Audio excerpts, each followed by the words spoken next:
de Deus, na força que Deus dá. 1 Pedro, aqueles irmãos que puderem se colocar de pé, fiquem à vontade para a leitura da palavra. Verso 10 e verso 11 do capítulo 4. Amém? Texto também, não. Procure aí na sua palavra, fique à vontade, estude e leia esse texto depois em casa. Mas eu quero me deter aqui apenas no verso 10 e verso 11, que diz o seguinte: eu estarei lendo na Nova Versão Transformadora. Diz assim o texto: Deus concedeu um dom a cada um, e vocês devem usá-lo para servir uns aos outros, fazendo bom uso da múltipla e variada graça divina. Você tem o dom de falar? Então fale-o de acordo com as palavras de Deus. Tem o dom de ajudar? Faça-o com a força que Deus lhe dá.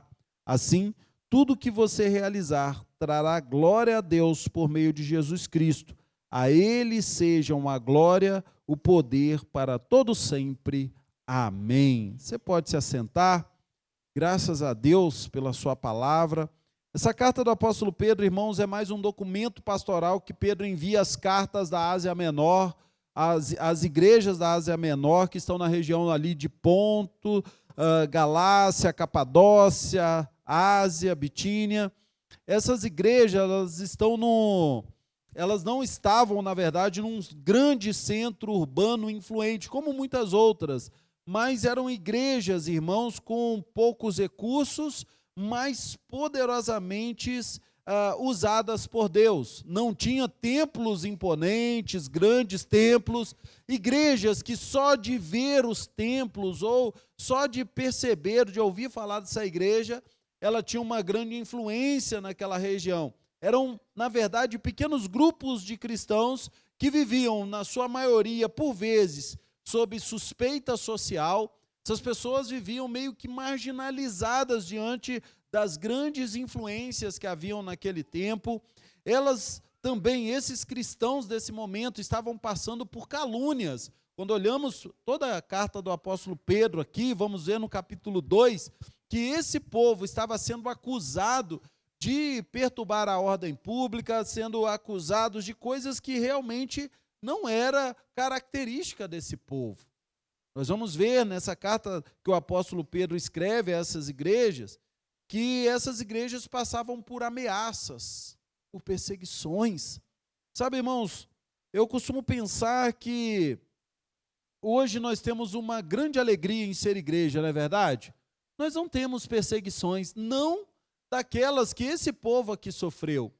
Para você ter uma ideia, historicamente, essa igreja aqui, ela é datada mais ou menos do início do reinado do rei Nero, onde o cristianismo era visto como quase que uma seita, como algo que era estranho para a população. Uma contracultura, na verdade. A cultura tinha um caminho, tinha um pensamento, mas essa igreja, ela estava meio que andando contra essa cultura, sabe? E nesse ambiente aqui frágil, socialmente falando e politicamente também falando, essa igreja, ela recebe essa carta do apóstolo Pedro com um fim de que ela pudesse ser reafirmada, onde ela pudesse vivenciar essa identidade, onde ela pudesse renovar a sua esperança e o seu propósito de continuar pregando o evangelho de Cristo. Sabe, eu creio que durante esses 42 anos, essa igreja passou por muitas provações, sim ou não? Passou por, ao tentar pregar o evangelho, muitos aqui que foram alcançados pelo evangelho de Cristo. As pessoas que Deus usou para levar o evangelho a você, muitas vezes passaram por lutas, perseguições, provações, e agora cabe a cada um de nós, a cada um dos que estão aqui, enfrentar esses momentos onde há lutas, há perseguições. Mas o mais interessante, o que me chama a atenção nessa carta, que é um ponto de partida onde eu quero pensar com você, essa igreja, PIB em Congonhas, que está completando mais um ano de vida, é que em meio a esse tempo de perseguição, que o apóstolo Pedro descreve aqui, ou escreve para essa igreja, em meio a esse tempo de lutas, de calúnias, aonde essa igreja ela precisa ter fé para continuar avançando, aonde eles estão correndo risco de vida ao propagar o nome de Jesus, o apóstolo Pedro, ele não escreve a essas igrejas dizendo, olha, se protejam. Pedro não está fazendo isso. Pedro está falando, sirvam. Sabe, irmãos, nos momentos mais difíceis da vida da igreja de Jesus, os apóstolos, o próprio Espírito Santo não pede à igreja para se esconder, para se proteger, para se resguardar diante da perseguição, não. Nos momentos mais difíceis da vida da igreja, aonde há perseguição, aonde há lutas, aonde há dificuldade, o Espírito nos capacita, nos impulsiona. Os escritos dos apóstolos sempre vão dizer, sirvam. Sabe, nós somos chamados para servir. E cada igreja de Jesus, cada igreja local, como essa aqui, nós temos exatamente aquilo que precisamos para continuar avançando. Sabe, a Bíblia não deixa claro quando será a volta de Jesus, mas nós temos a certeza de uma coisa, Jesus vai voltar, sim ou não? E algo que arde no nosso coração cada vez mais é que essa volta parece estar cada vez mais próxima. Você sente isso? Sabe, irmãos, quando olhamos para cada coisa que tem acontecido, cada situação que tem acontecido, Jesus vai voltar e parece que essa volta está cada vez mais próxima. Sabe, e o que fazer diante dessa verdade? Nós não podemos nos esconder. Nós não podemos parar de continuar caminhando. Nós precisamos avançar. Amém, irmãos? Essa igreja precisa continuar avançando. Nós temos a alegria, essa igreja teve a alegria de receber um pastor para dar continuidade a esse ministério, para continuar junto com os irmãos essa obra. Pastor Celso chega há pouco tempo, juntamente com sua família, para que juntos, agora a igreja continue caminhando. Nós estamos lá na primeira igreja batista em Água Branca. Pastor Joseli caminhou lá por 42 anos junto com aquela igreja. Depois veio o pastor Rui, ficou mais 7, e agora estamos lá, há 1 ano e meio. Sabe, mas eu me sinto parte daquele lugar, nós já fazemos parte daquele lugar, porque não é a igreja de Água Branca, é a igreja, é a nossa igreja, é o lugar onde juntos vamos continuar servindo a Jesus. A PIB Congonhas não é a igreja só da cidade de Congonhas, é a igreja onde Deus escolheu você para fazer parte dessa obra. Amém? Sabe, e essa igreja já tem tudo o que precisa para continuar servindo a essa comunidade. Sabe, uma pergunta que eu sempre me faço e faço à nossa igreja é, se tirarmos essa igreja dessa comunidade, essa comunidade vai sentir falta? Essa cidade sentirá falta de nós? Sabe, irmãos, eu creio que sim. Você crê nisso? Para que isso aconteça, não que essa igreja seja tirada dessa comunidade. Um dia partiremos para o céu de glória. Mas para que essa comunidade entenda, aqui tem um povo que serve a Deus acima de tudo, amém? Mas que serve uns aos outros, que serve a essa comunidade. E uma das primeiras verdades que eu entendo aqui nesse texto do apóstolo Pedro é que Deus já nos equipou para esse serviço. Deus já equipou você para continuar avançando como igreja de Jesus. Amém? Deus já equipou a PIB Congonhas. A PIB Congonhas não precisa mais de nada para que continue servindo a esse tempo até que o Senhor Jesus volte. Sabe, é claro que é válido mais estratégias, mais recursos, mais pessoas, tudo isso é importante, mas vocês já têm aquilo que precisa para continuar servindo.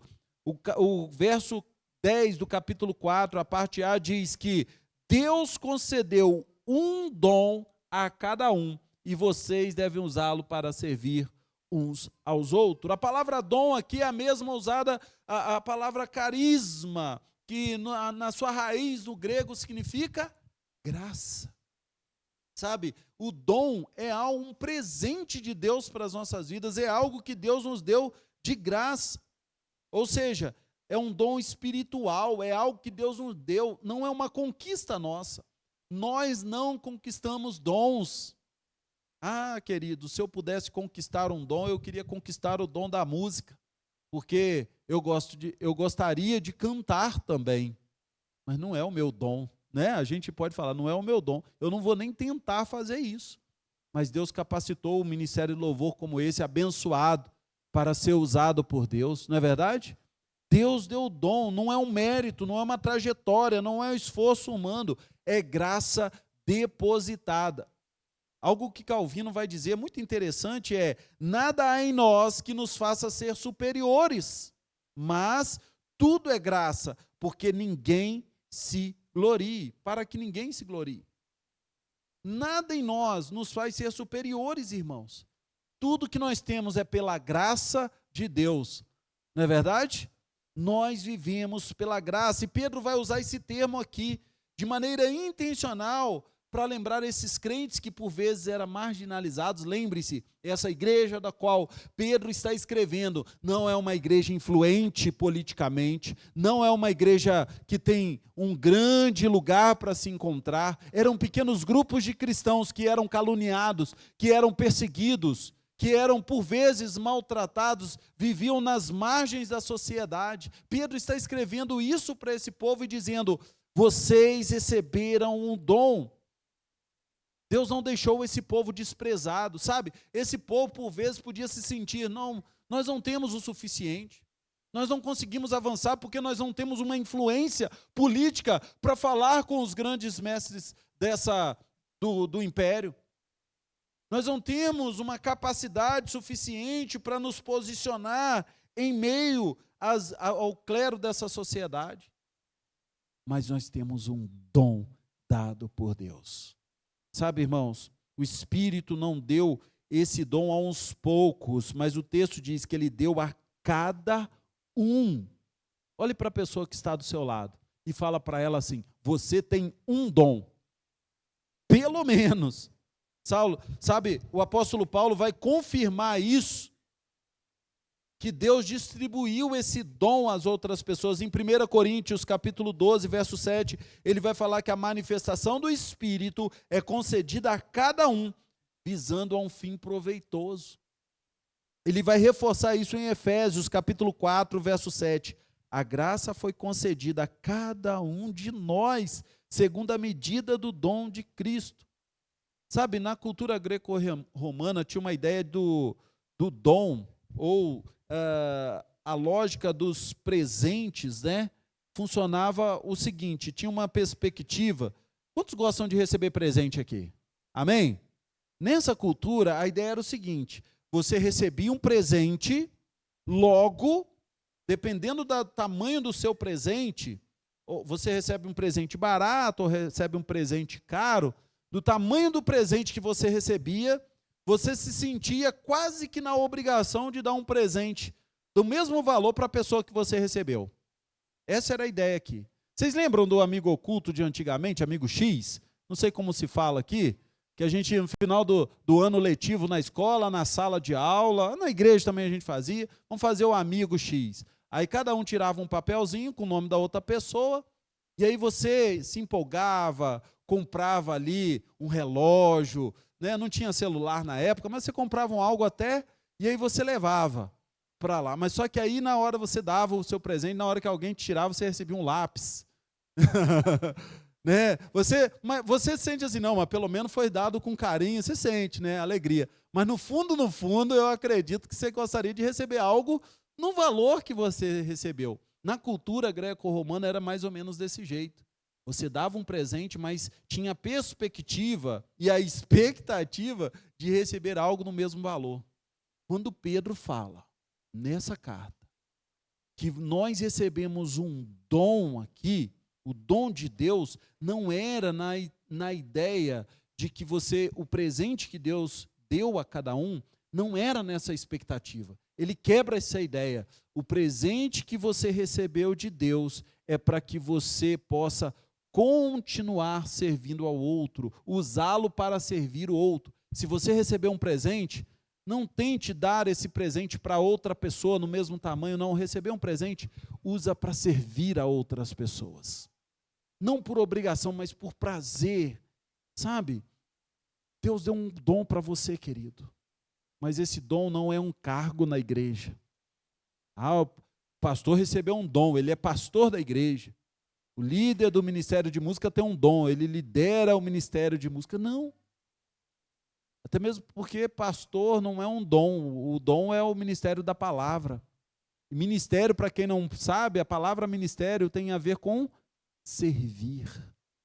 Quem está ministrando aqui em cima não está exercendo um cargo, está apenas servindo. Quem ministra o louvor não exerce aqui uma função de cantar, exerce um servir.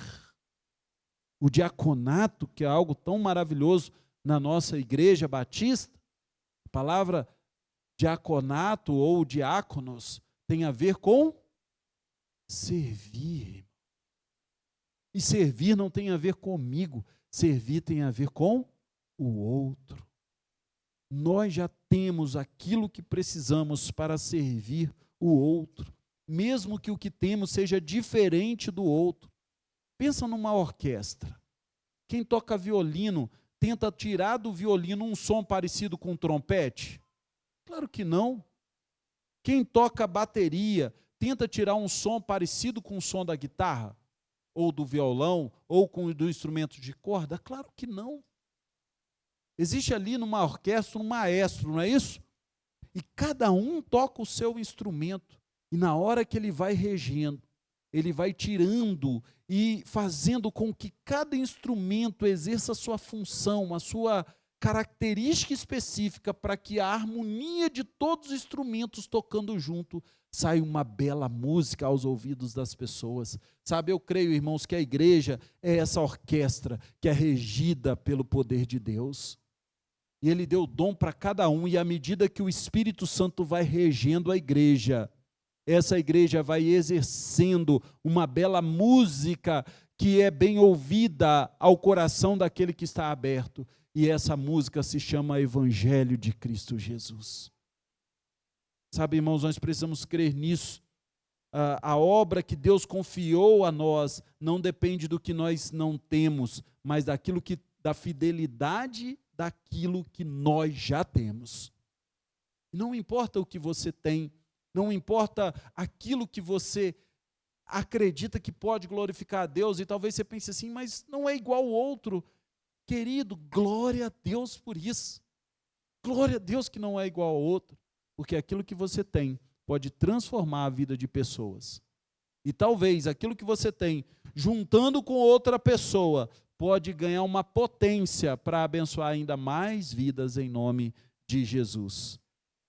A W. Tozer vai dizer que nada honra mais a Deus do que confiar naquilo que Ele colocou em nós.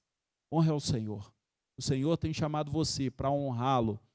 Honrá-lo não mostrando aquilo que você tem, mas servindo com aquilo que Ele te deu. Amém? Quando olhamos para esse texto, irmãos, nós vamos perceber que servir com a força que Deus dá, o nosso dom é para servir e não para ficar guardado. Eu sei que você já ouviu isso muitas vezes, mas às vezes algumas verdades precisam ser repetidas sobre nós, principalmente nesse tempo.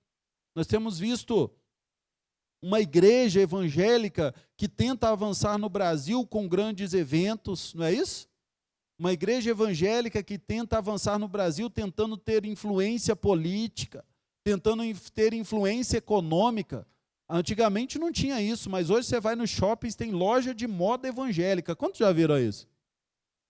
Ou seja, as pessoas estão entendendo que ser crente tem que se vestir de um jeito, e tem gente ganhando dinheiro com isso. Deixa eu fazer um tipo de roupa que os evangélicos gostam de usar. Sabe, irmãos, evangélico não tem nada a ver com isso. Ser evangélico não é ter influência política. Ser evangélico não é um jeito de vestir, muito menos um jeito de falar. Ei, varão, ô vaso. Sabe, até interessante, né? A paz do Senhor, a paz de Cristo. A paz do Senhor Jesus. Bom dia. A gente batista é mais bom dia, né? Sabe? Não importa o jeito que você se cumprimenta ou cumprimenta os outros. O mais importante é que o dom que você tem para servir o outro não pode ficar guardado. Tem que ser usado para servir. A parte B do versículo diz: vocês devem usá-lo para servir uns aos outros. Sabe, irmãos, às vezes nós pegamos uns textos e parece que a gente precisa dificultar tanto o texto, mas como esse aqui é um texto muito claro. Sim ou não? O apóstolo Pedro está dizendo outra coisa do dom que a gente recebe? Não, ele está sendo claro. Todo dom que você recebe, cada um recebeu um dom. Vocês devem usá-lo para servir um ao outro. Algumas versões vai dizer que sejam bons dispenseiros. A parte B do versículo ainda, aqui na minha versão, vai dizer: sirvam uns aos outros, fazendo bom uso da múltipla e variada graça divina. Fazendo bom uso aqui, em algumas versões vai dizer: sejam bons dispenseiros. Na sua versão está assim? Bons dispenseiros. Outros está bom uso da multiforma, da múltipla graça. Essa palavra aqui, dispenseiro, no grego, é oikonomos, que significa um administrador de uma casa, um gerente que administra os recursos daquela casa.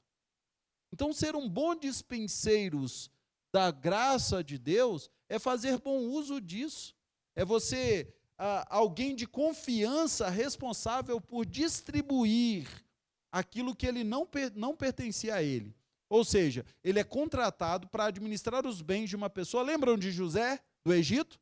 Ele era um bom dispenseiro, porque ele era um administrador da casa de Potifar. Ele administrava com cuidado, com confiança, com responsabilidade, aquilo que não pertencia a ele. Sabe, isso significa para nós hoje, irmãos, que os nossos dons espirituais pertencem a Deus. Eu não prego aqui porque eu sou bom em pregar. Eu prego aqui porque Deus tem me capacitado até hoje. Eu creio que os irmãos do louvor também não tocam ou cantam aqui porque lá no mundo eles exerciam a profissão de músico. Não, não. Eles tocam e cantam aqui porque Deus concedeu esse dom para eles. Ainda acredito que muitos que estão lá no mundo, tocando em bandas do mundo, vivendo uma vida desregrada, Deus os capacitou com dons. Eles só não entenderam aonde devem servir esse dom. Em nome de Jesus, através de nós, eles vão ser resgatados para Cristo. Em nome de Jesus. Você é apenas o responsável por administrar esses dons. Que dom que você tem? Como que você pode usá-lo? Que melhor maneira você pode usá-lo? Sabe, os nossos dons não são propriedades privadas nossas. Ah, não, eu conquistei um dom ali, Deus me deu um dom, deixa eu guardar ele direitinho. Muito pelo contrário, precisamos distribuir esses dons. Uma palavra de Spurgeon, ele é muito pesado quando fala de dom. Muito pesado porque, ouça só o que ele vai dizer. Um dom enterrado é uma traição silenciosa do Evangelho. Sabe, irmãos, eu não quero ser pego como um traidor do Evangelho. O dom que Deus me deu, eu quero compartilhar isso com todos. Amém? Faça isso, querido. Faça isso. Compartilhe o seu dom. Sabe, se tem uma coisa que eu faria sem precisar receber, era pregar. Na verdade, eu acho que eu recebo as prebendas, os valores, o salário, não é nem para pregar, é para administrar a igreja, para cuidar do povo, para ir na casa um do outro, visitar, cuidar, orar. Essas funções pastorais, eu prego por prazer, por alegria. Se eu não fosse pastor, eu continuaria pregando. Você sabe por quê? Porque é o dom que há em mim. Eu não preciso ganhar nada para receber, para distribuir esse dom. Eu, não satisfeito em pregar quarta-feira, quinta-feira à noite, domingo de manhã, domingo à noite, eu inventei umas lives no YouTube todas as manhãs, de 5h30 da manhã até às 6 horas, para pregar. Estou lá no YouTube todo dia, de segunda a sexta, pregando. Às vezes dá 30 pessoas, 20. Vamos lá, todas as manhãs. Deus impulsionou no meu coração, falei, eu não posso ficar calado, eu tenho que trazer. A gente ora um pouquinho e depois traga uma palavra. Sabe, irmãos, quando Deus move o nosso coração, nós não podemos guardar o nosso talento. Deus te chamou para fazer o quê? Faça isso com muita alegria. Sabe, irmãos, essa palavra é para essa igreja, mas especificamente para cada um de nós aqui. Eu tenho certeza que quanto mais nós desenvolvermos os nossos talentos, essa igreja que completa essa semana 42 anos, até a volta de Jesus, vai completar muitos anos em nome de Jesus, amém? E cada vez mais vidas serão salvas neste lugar. Essa comunidade será transformada. A história dessa cidade, olha que essa cidade tem história, não será mais a mesma.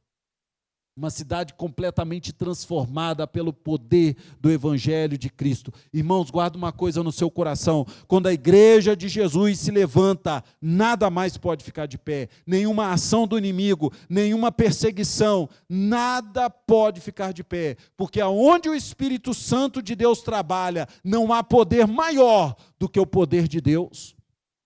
Creia nisso. Sabe, o termo aqui, o texto está dizendo a multiforme graça de Deus.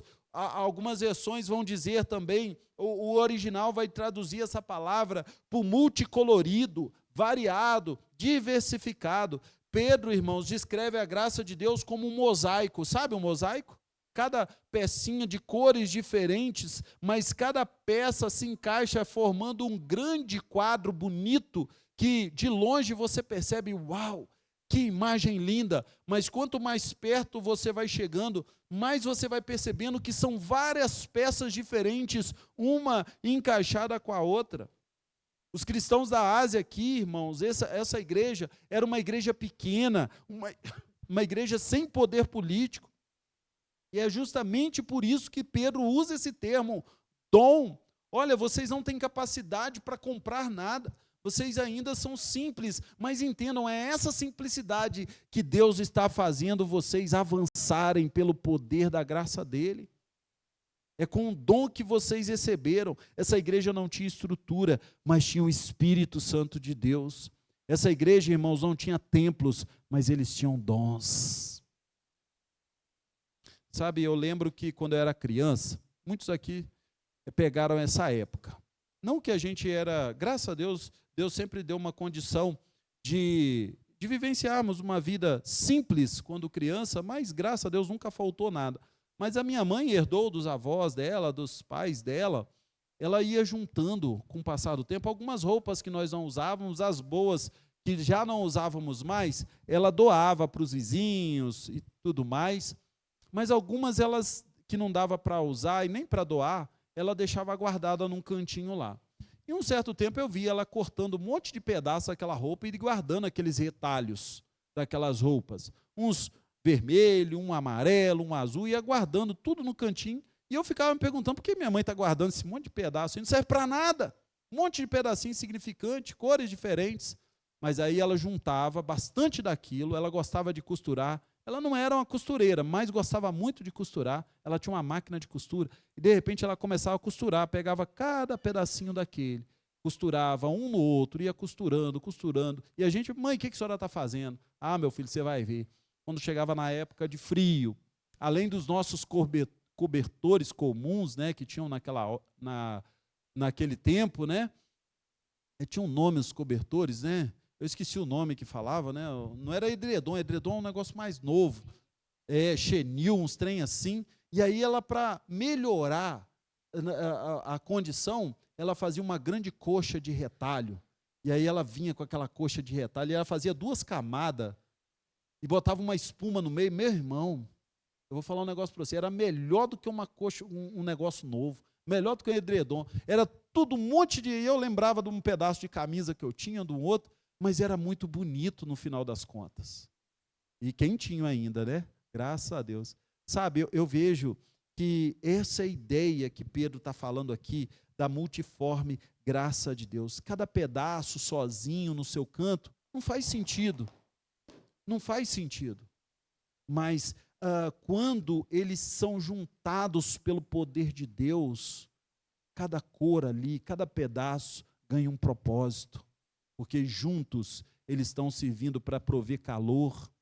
E nós, como igreja, somos cada pedacinho desse retalho. Se estivermos longe um dos outros, não teremos tanto valor assim. Mas quando estamos juntos, servindo e não guardando os nossos dons, meus irmãos, nós somos usados para a glória de Deus. Nós somos usados para a glória de Deus.